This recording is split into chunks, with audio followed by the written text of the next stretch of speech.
paintings around the world. The idea was to show that American artists, even the most avant-garde ones, enjoyed a freedom that you couldn't even dream about in a communist regime. And Neil was a communist and had been a communist since 1935. How much did the political environment and the rise of abstract expressionism contribute to the stall of Alice Neal's career? It's hard to say.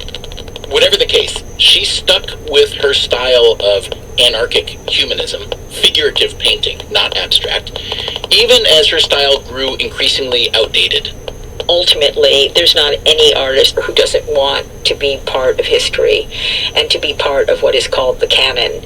That had always eluded Alice Neal.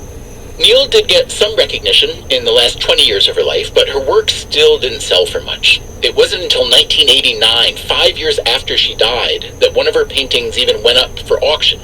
It featured a man of no known consequence named Robert Gilbert. It was made just a couple years after Dr. Finger's Waiting Room.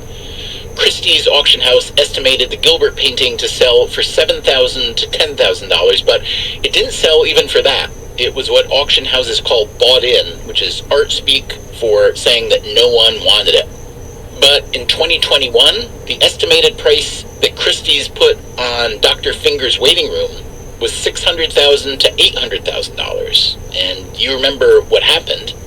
I'm selling to Alex's telephone for $2,500,000. Sold to 5 to pedal 1886.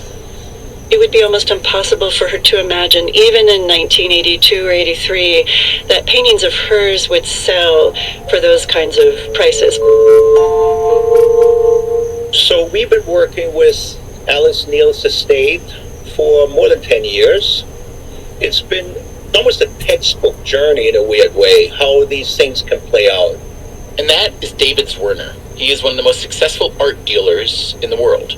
You can't argue that the show at the Met does not impact the standing of Alice Neal. Now, this show is a triumph, right? Incredible reviews, incredible reception. That will move prices. The Alice Neal story may be extraordinary, but it's also what can happen in the art market. It's one of the strangest markets that I have ever seen. That's Canis Prendergast, an economist who studies the art market.